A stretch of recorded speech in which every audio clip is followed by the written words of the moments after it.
Welcome to the Family Geekery Podcast, a podcast for geeks from a family of geeks. We talk about comics, video games, and anything else geeky. I'm Danny. I'm Amber. And I'm Chris. And today we're talking about Hocus Pocus. Yeah, I'm going to wrap up our FamilySpookery. One last episode. 5 whole weeks of Halloween episodes. Yeah. If you haven't listened to them all, go back. Do that. Go do it. That thing. Yeah. Go click it. It's free. Get in the holiday spirit before Christmas takes over. I think Christmas is already starting to take over in the it's retail taking world. over. I know. You gotta let Halloween shine. Yeah, we can just blend Halloween and Christmas together and skip that Thanksgiving thing. I think that's what Nightmare Before Christmas was trying to do. All right, so we're going to talk about the 1993 classic Halloween movie Hocus Pocus, but before we do that, Geeky weeks. who's got some weeks to geek about? I can start. Okay. I finished a book, Babel, by R.F. Kuang, and that is a really good book. It's like a dark academia book, but I loved it. And I started a new one called Tomorrow and Tomorrow and Tomorrow by Gabrielle Zevin.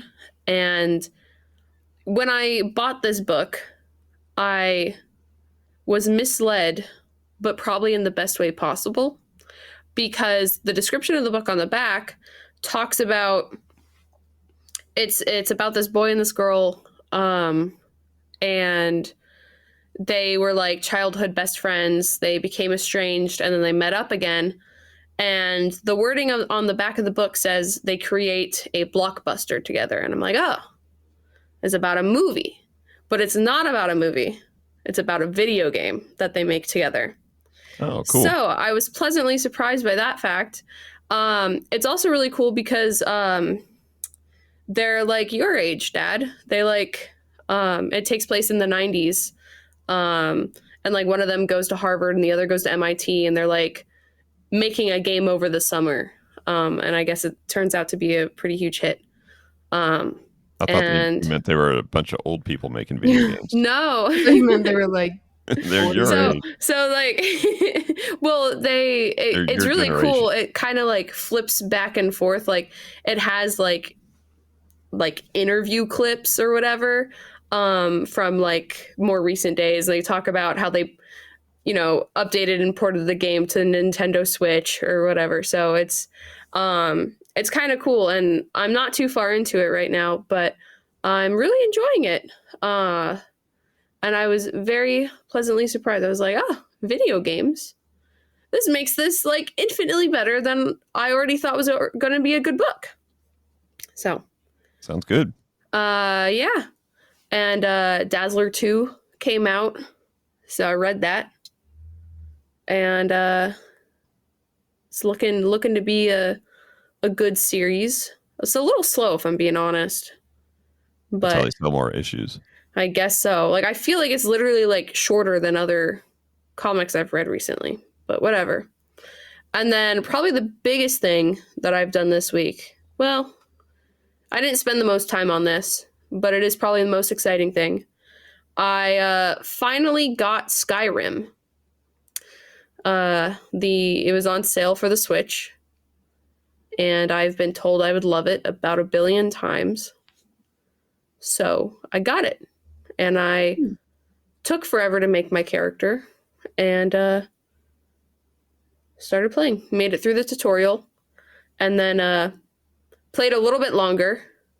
And then the game crashed. I was just about to ask you how it runs on the Switch. Yeah. I mean, and by that point, it was late. Game. And what? It is like a 70-year-old game, so it should run on the Switch. But I would have thought you would have picked it up on Steam or something so you could do your PC thing. Yeah, but like, the couch is comfy. You need something for the couch. Yeah. That's true. And like I can play on controller on my computer, but like it makes more sense to do it on the TV. So, but I was smart, and I did save right after I completed the tutorial because I wanted to see if you could keep attacking your guide, because I was informed that you could attack your guide during the tutorial and he wouldn't do anything about it and you would get free XP. So I did that throughout the entire tutorial, and then once we were out in open air, I saved the game and then started attacking him again, and he changes his mind. He decides he wants to attack you back. So he killed me, and I reloaded the save, and then shortly after the game crashed. So I didn't lose too much, but I hope the game doesn't continue to crash, because then I will be very annoyed, and we'll have to probably try to get a refund. I would think they would have it all sorted out by now. You'd think. And I got the anniversary edition too, which has like the DLC in it. Because that was like also on like a big sale. So cool. Wish me luck that I don't have to try to convince Nintendo to give me a refund. I think I played like a half an hour of that game. I loaded it up, went into the first town, and I think there was like a chicken or something. And I kicked the chicken, or I attacked the chicken, and the whole town like attacked me. They got very upset that I killed a chicken in their town, and that kind of just ruined the mood for me. I'll have to start over someday. I'll wait till like the 20th anniversary. Too many games, not enough time. Yeah. Well, that's it for me. Nice. How about you, Danny? Let's see. I played some Jackbox games with some friends. Jackbox 3. And then my Halloween costume for this weekend was Negan. It was pretty fly. And then I went to King's Dominion Halloween Haunt last night for a last little Halloween. Is that the last weekend it's open? It's open next weekend. Yeah, it's open next weekend. Okay, cool. But I think that was the last time. Are they open on Thursday? No. Just Friday and Saturday and Sunday? Yes. Aw, man.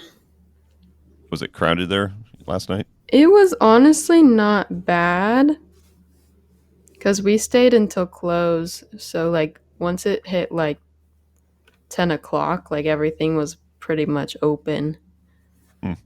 So we were able to get on all the rides and Blood on the Bayou. Nice. But yeah, it was nice. A little chilly. It's getting that time of year. The rides were really chilly, but it was fun. And then we got Waffle House. Oh, nice. I don't know how geeky that is, but it was good. I'll allow it. We are a very Waffle House friendly podcast. Sponsor us. But that's about it. Well, I finished the book I was reading, the Once Upon Atari. Yeah. And it was really good. Really, really enjoyed it. Nice. So that means I need to spin up a couple Atari documentaries and watch those. They had some that kind of intertwined with that the book, so I'll have to find those again, watch them over again. Let's see, I've watched a couple more episodes of Agatha all along. Oh yeah, I'm all caught up. I don't think I'm quite caught up yet. I think I watched episode 4. It's good. It is. It's so good. Did you see Catherine Hahn received a plaque? For what? For the first female to show her butt in the MCU. I'm guessing it's just a joke plaque, but it was like a legit plaque that she was holding. That's nice. That's funny. Yeah. Is that not the first like bare butt that we've seen in the MCU? I think the plaque said female, so I don't know if maybe we've seen a bare butt. I think we've seen like Thor or something. Oh. Well. The only thing I would think of is like Deadpool and Wolverine, and they weren't MCU until recently. Right. I know we'll have to go to mcubutt.com and find out. Yeah. I mean, Captain America's got America's butt, but I don't think he ever shown it off. Yep. He won't do that for free. But other than that, just playing the normal games I did. This is not interesting at all, but I'll document it anyways. I did spin up the game Autonauts again.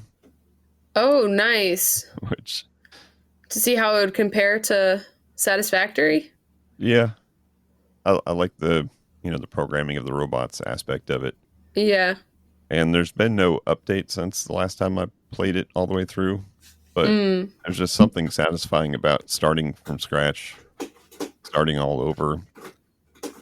And it's not like there's any new build strategies to try to optimize anything better, but every planet is random, so it is a unique experience each time. So nice. Been playing through that, having some fun with it, trying to stay organized and do it slow instead of, advancing too quickly. But I've been balancing that with the Satisfactory game, and I'm getting farther in that one. Lots of factories all over the freaking place. It's getting a little intense, but there's still lots to do. Nice. But yeah, that's about it. So let's get into the main topic this week, which is our 5th and final installment of Family Spookery. And we're covering the classic Disney Hocus Pocus from 1993. Yeah. And this is all our first time seeing this. Mm-hmm.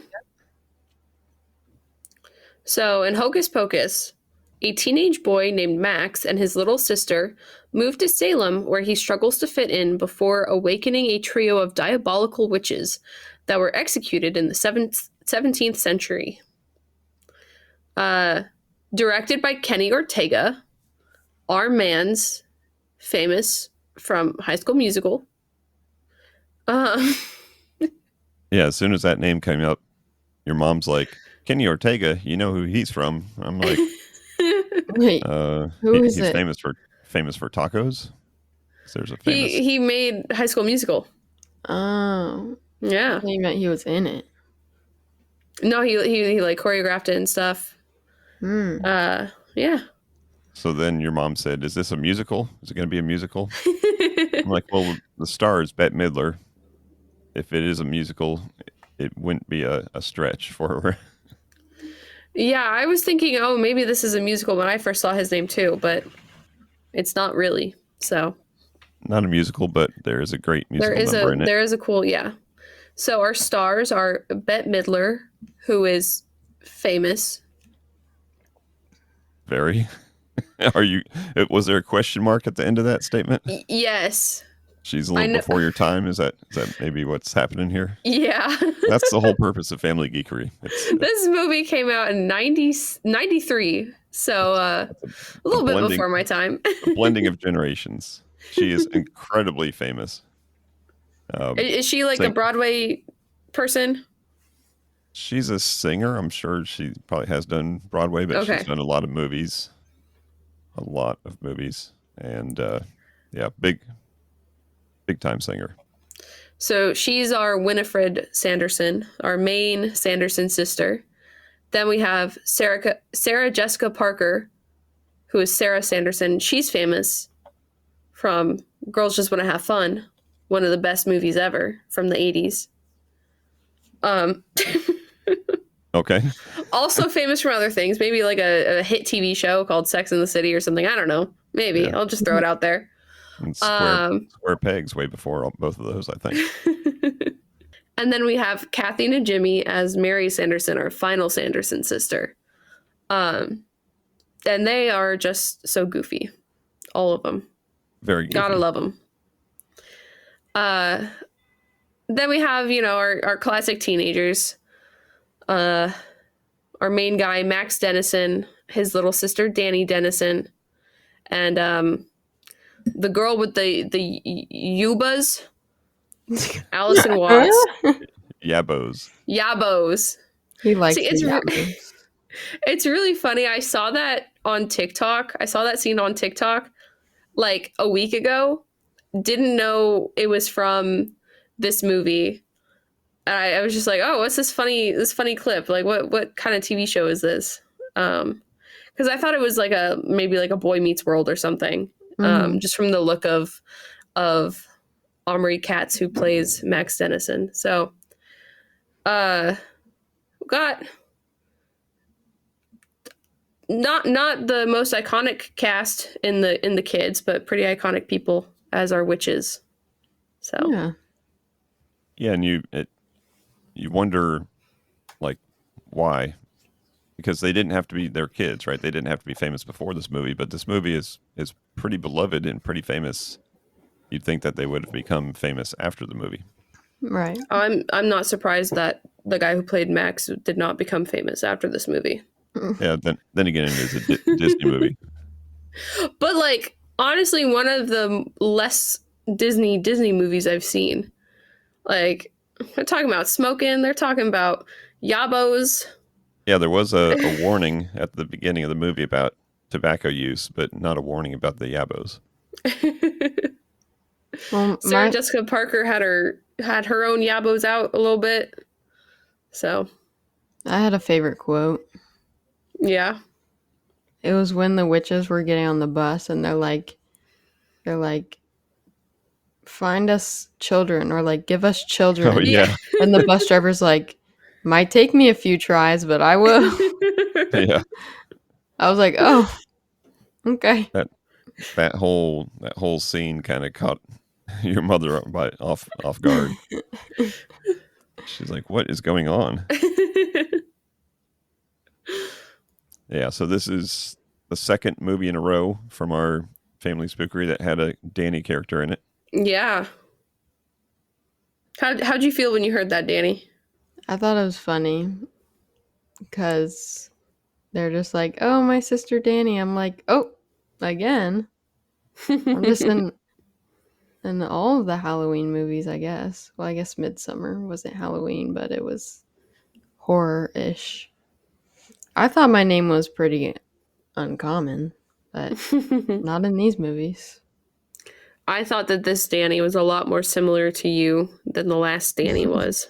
A 7-year-old. Sassy little sister. Yeah, I can relate. Young and cute and inappropriate at times. Yeah. Makes smarter reminding everyone that her brother's sister. A virgin every chance she gets. Talking about yabos. Yeah. Here's a fun fact for you, Danny, that I just found out by looking at IMDb. Thora Birch, who plays Danny Dennison, is in 9 episodes of The Walking Dead. No way. As who? She plays Mary and Gamma. Season? 2019 to 2020. Ooh. So that's 9 episodes. I don't know. Later seasons. Just thought that'd be a fun thing for you to know. Nice. Besides that, we also have a talking cat in this movie. Binks. We got Binks. He's a little black cat. Gotta have a talking cat. Always talking black cat. In a Halloween movie, yeah, you gotta. Now, before we get too far, I want to mention Bette Midler's makeup, her costume-ish face. It reminded me of Angry Boy. Do you remember Angry Boy or Angry Kid? Yes. Yes, I do. Did that not look exactly like Angry Kid?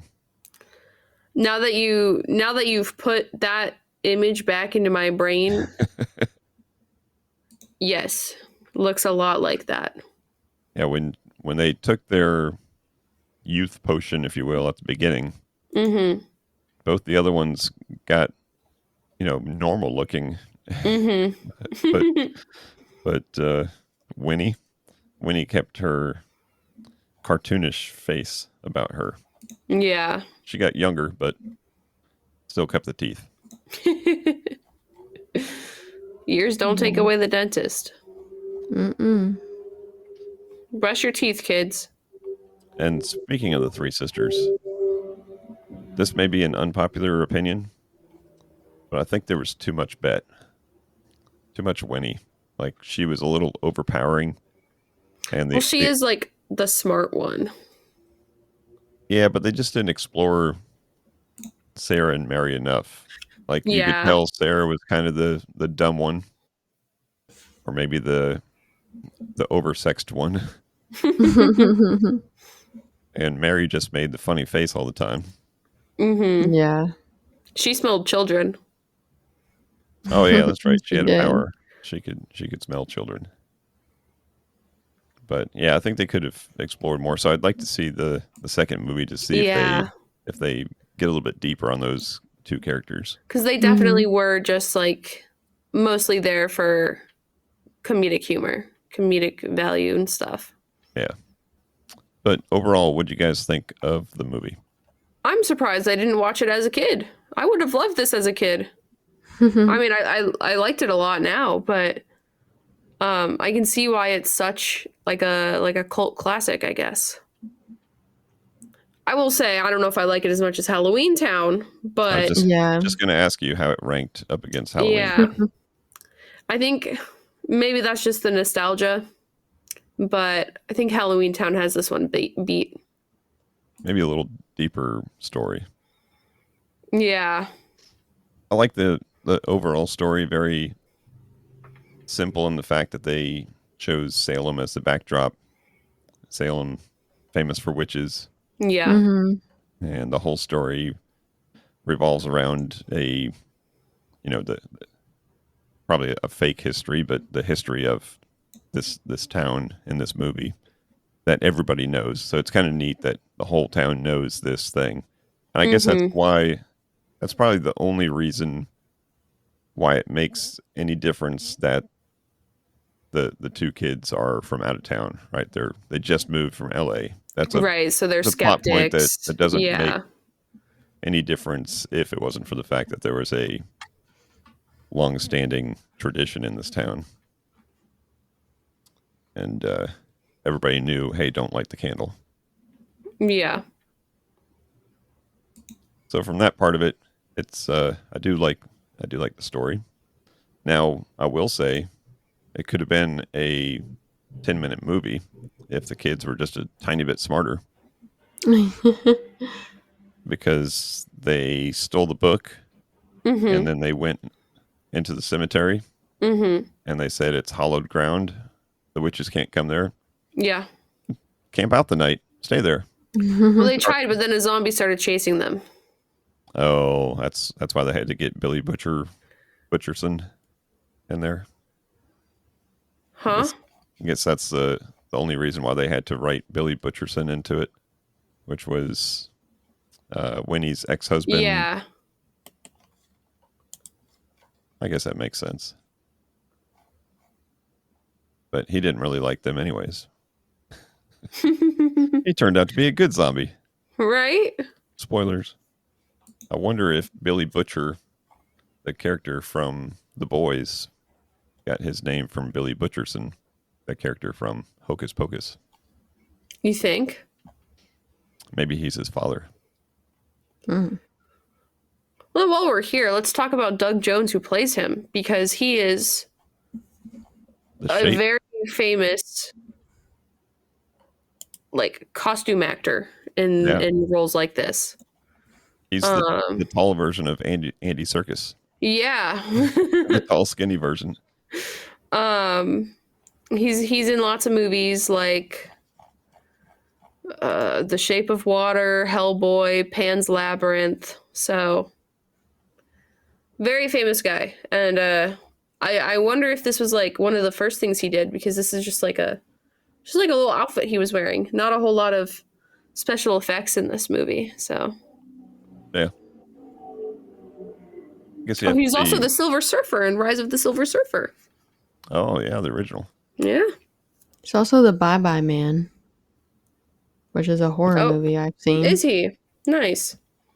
So yeah, pretty cool to have someone who's like got that repertoire. Did you guys get emotional at the ending at all? Were we supposed to? When the ghost of Binks came out? Yeah. Maybe. Danny cared about him a lot. I know. I got emotional when the cat got run over. I thought for sure you guys would be traumatized by that. Like, and then it just puffs back up. And then it just puffs back up. I'm like, spoilers, but like, man, what a silly scene. It was just straight up blunt, though. It wasn't like a comical running over. It was just a straight up like, yeah. And then they showed him all flattened. Yeah.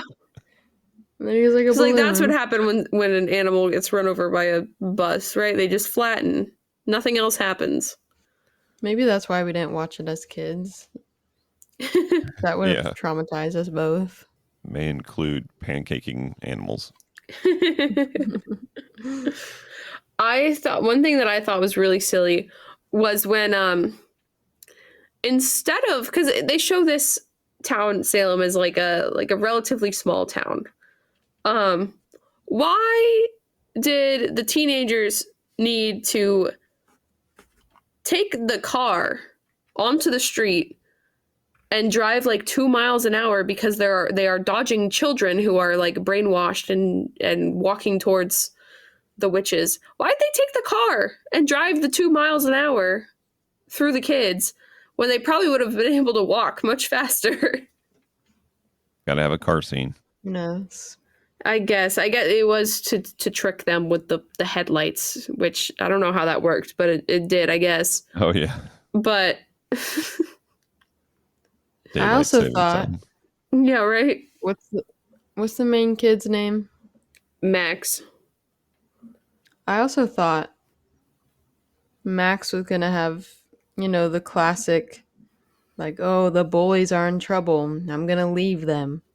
No, I gotta go be a good person and save them. Nope, he just straight up left them. He took the shoes. He took his shoes back. He was like, nope, I'm taking my sister and leaving. Good on him. That's what Binks told him to do. I feel like it's not very Disney. I feel like Disney would be like, well, we should probably save them anyways. Nope. They were still there at the end of the movie. Oh, spoilers. Gotta learn a lesson. There's a lesson to be learned in these movies. Don't be a bully. Yeah. Unless the bully took your shoes, then take the shoes back. Yeah, and leave them there to get slurped. Well. So let's talk about the musical number. Okay. Oh, wait. Before we do that. Yeah. Let's address Geeky Weeks. Let's address the fact that you're trying to step in on Danny's territory. Ah! So this is not the first movie that we've had that the kids are all alone on Halloween because the parents have a party to go to. That's what I was about to bring it up. Like, can we talk about how unhelpful the parents were? Like, I know, like, your kids are saying gibberish about witches and stuff, but they're getting crazy at some party. They got a spell put on them. I've been a parent through many a Halloween, and never did I ditch you guys for a party. No, if there was a party, it was like a family-friendly party that we would all go to. Yeah. But who doesn't want to go trick-or-treating with their kids? Now, maybe if you were a little bit older than Danny, Amber, if you were like 6, 7, 8 years older. Yeah. Mom and I would go out to party and make you go take the kid around to trick-or-treat. And then I'd go light a candle, bring some witches out, and Danny would talk about yabos. Sure. Virgin. So all the parents, probably from the whole town, apparently are at a party. All the kids are. Well, there's like two parties happening. There's the sophisticated rich people party where everybody's dressed like Marie Antoinette. And then there's the Madonna the dance party. Madonna cones. Oh, yeah. Yeah. The almost Back to the Future type dance scene. So they had a very good band playing. Yeah, definitely. I looked it up to see if I could find, because sometimes, back in these days, they'd have like some pop band would actually be in the movie. Mm-hmm. But I didn't identify this as being a band. There was someone credited as the singer, but I didn't see, hey, fun fact, that was, Duran Duran, playing. Yeah. So they were doing great. And then Bette Midler comes up and joins in with the song, I'll Put a Spell on You. Yep. That was great. Great performance. Neat little trick that they're doing, putting a spell on the whole party by singing a spell on you. That's kind of a neat trick. But yeah, it's you can't have Bette Midler in a movie without having a big musical number like this, and I think she did great. Definitely. I think she's got a future in entertainment. Really? Yeah. Okay. We'll see what happens. Maybe she'll reprise this role in 20 years. 30 years. Yeah, they took their time with that second one.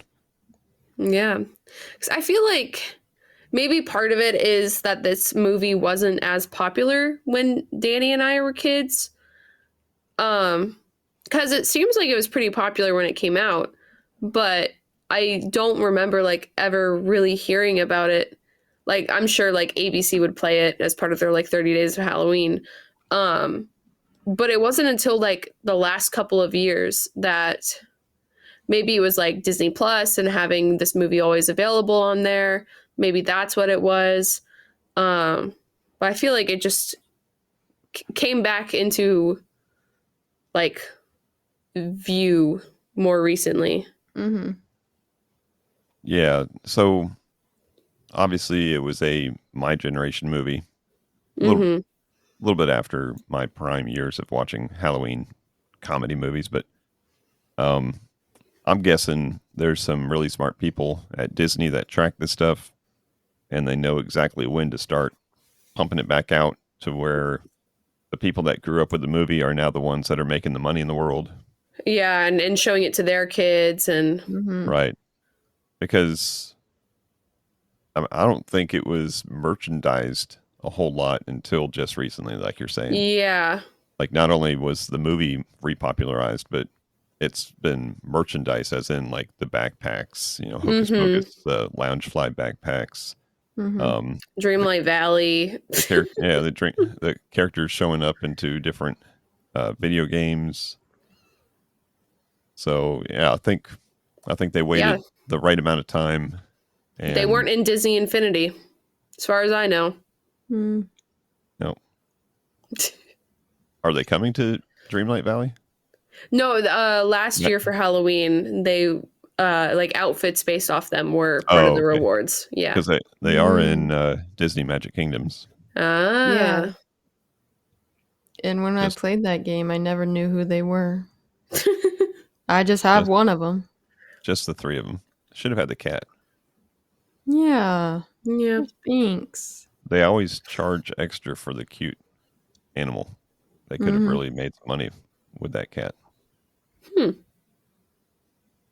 Yeah, I think it's purely just a, hey, let's let this marinate for a generation, and then let's bring it back strong. I wouldn't be surprised if there's like a maybe I'm being hopeful, but maybe Halloween Town can be next.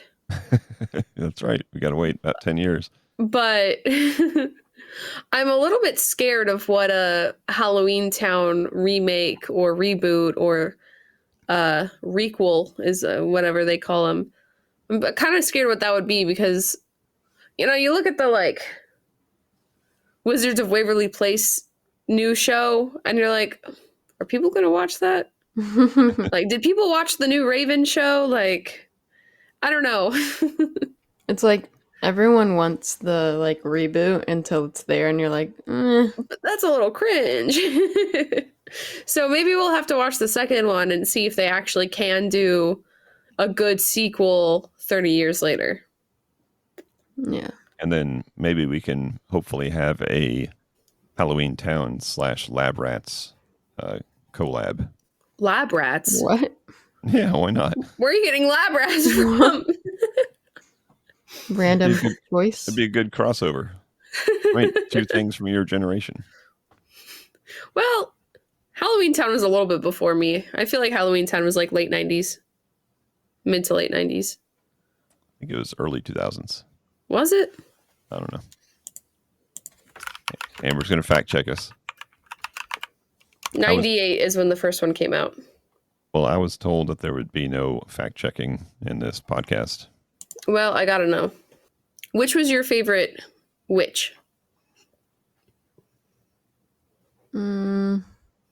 Which witch was your favorite? I like the childish nonsense aura of Sarah. And even though she didn't do a whole lot, it's just these little tiny things that she said that were kind of covered up. They were just real funny, and I think they were tongue in cheek. Maybe that's why they skipped past them real quick. And I like that she remembered the toes at the end too. She says it just one time. Oh yeah, like the dead man's toes, and then Winnie's like, "Was it the tongue? Is it the ear? Is it the nose?" She's like, "Dead man's toes," and just keeps dancing. Yeah. And nobody hears her. Nobody cares. It's and I think what I like about it is it's a big departure from her normal, like the biggest thing I know her from obviously is Sex and the City, where she's a very straight-laced professional, woman in a big city. And this is a big, leap from that. Not as much of a leap from Girls Just Want to Have Fun. Oh, okay. Well, you said it was the 80s, right? Yeah. So everybody you don't was like remember that that movie? I don't. Mom and I used to watch it like a lot.